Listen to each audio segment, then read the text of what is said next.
If anyone's wanting to know how to get revenge on someone who spread rumors about you, listen to this story and it may come in handy. So I had a friend that we can call Miranda who was obsessed with me. I was genuinely friends with her, but she would never give me a break. I could not get a breather from her at any point in time. Everywhere I went, she went. And this girl would actually get so upset with me anytime I would go over to another friend's house. I knew she was really insecure and just trying to get attention, so I tried to be patient with her. However, one day I just could not take it anymore. I got into a massive fight with her over how overprotective she is. I literally said, "You are a stage 5 clinger." And in response, this girl ended up joining my basketball and softball team, which I've been on for forever. She told her mom that I was bullying her, which was a complete lie, but then her mom went to the coaches. She got me kicked off the team and then continued to spread rumors about me. I ended up losing my best friends and even my boyfriend over the rumors that she spread about me. So that's when I decided to get revenge. So I decided that I was going to send her over an apology gift with makeup in it, which was a mix of drugstore items and poison ivy.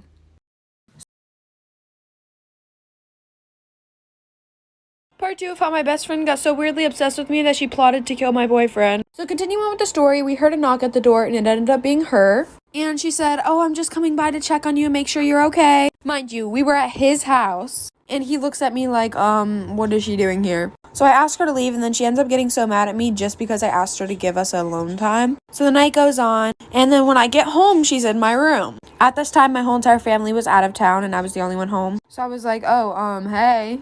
It was literally just like a normal night, and then I go to shower, and when I get back out of the shower, she's gone. And then my boyfriend calls me, and he goes, "Why is Maddie here?" She had like this black mask on, but she's stupid enough to not realize that we know it's her. And I mean, we're being real here. She was my best friend at the time, so of course he's not going to call the police on her. But she had a knife in her hand, and he opens the door and he like pins her against the wall and then calls 911, I guess. And then to sum it up, when they get there, she tells them everything that she was going to do, and then they put her in a mental hospital. But she said that she was going to murder everybody that gets close to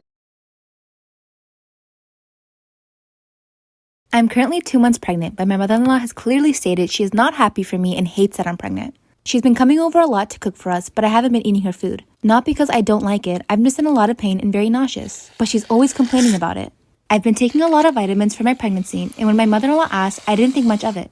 This past Sunday, she came into our house and stayed for hours. Everywhere I go, I see her looking for something. I ask what she's looking for, but she doesn't say what, so I walk away and give her privacy. The past few days, I've had really bad abdominal pain, upset stomach, headache, and nausea. So when I called my doctor, she asked if I was taking anything, and I said yes, vitamins. She asked me to bring them in. That's when she told me it wasn't vitamins, it was actually aspirin. I knew right away my mother-in-law was the one who switched them out. I can't believe it. My mother-in-law made me feel so sick, and I almost miscarried if I didn't go see a doctor. I told my husband, and he confronted his mom. She completely denied it and said she would never do anything to harm her unborn grandbaby. It's so clear that she replaced my vitamins and she's lying about it. I'm so upset and I feel like I'm not being safe with her. I have no trust and I want her out of my life. But my husband says we have no proof.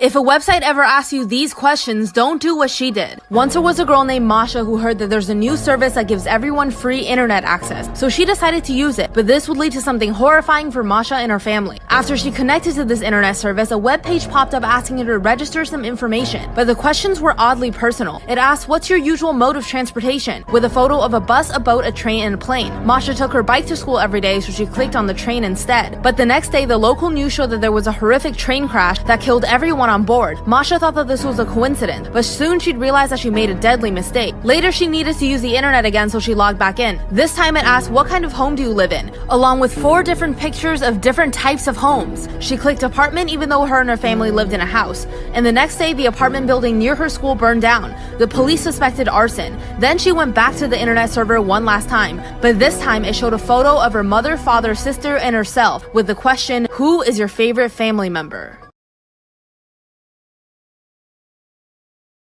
When I was 16, my friend Lexi and I were trying to get super fit one summer. So we made a pact that we were going to swim around this one rock every day that summer. The swim wasn't that long, it only took like 15 minutes. But the rule was that you had to swim around the backside of the rock. You couldn't just go out and back. You had to go behind it. And the backside of the rock was always a little scary because once you got behind the rock, no one on the beach could see you anymore. So if anything happened to you, you'd be on your own. But we were ridiculously intense about it. Like we went turbo beast mode. We said that no matter the weather, no matter the size of the waves, the strength of the rip current, we would swim around the rock for the entire month of July every day. And we were super serious about this commitment. Like one day, Lexi ate a really bad pepperoni calzone and had the worst food poisoning. And she was literally shitting her pants. And I was like, "Lexi, you don't have to swim with me today." And she still swam with me that day. But then one day, in the middle of July, July 16th actually, to be exact, because I remember we were swimming around the rock and something bad happened.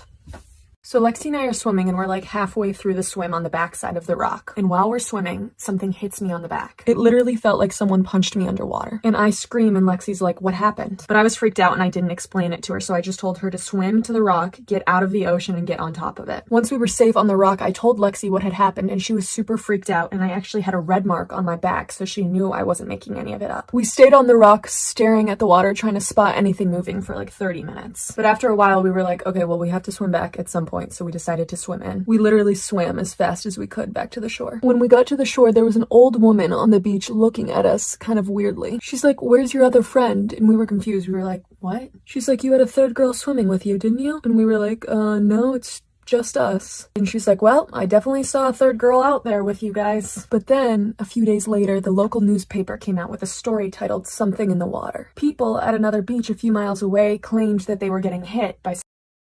So people were claiming at this other beach in town that something was hitting them in the water. And they couldn't see what it was, but a few people had described the same sensation. The feeling of a really hard, blunt kind of punch in the water. So Lexi and I start to suspect that whatever's hitting people at that beach also hit me a few days earlier. And even though it was only July 19th, Lexi and I decided that it wasn't safe to swim behind the rock anymore. But I still would obviously go to the beach, and my favorite time to go was early in the mornings. And usually it would just be me at the beach at that time of day, but one morning I came down and the same old lady that thought that there had been a third girl swimming with us that one afternoon was standing there on the shore of the beach. She was just standing there with her feet in the water, but when I walked by, she turned around and she goes, "It must be a beautiful life out there.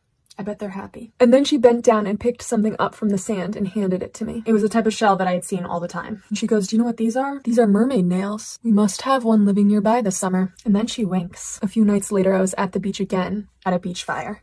And that's when I made a huge mistake.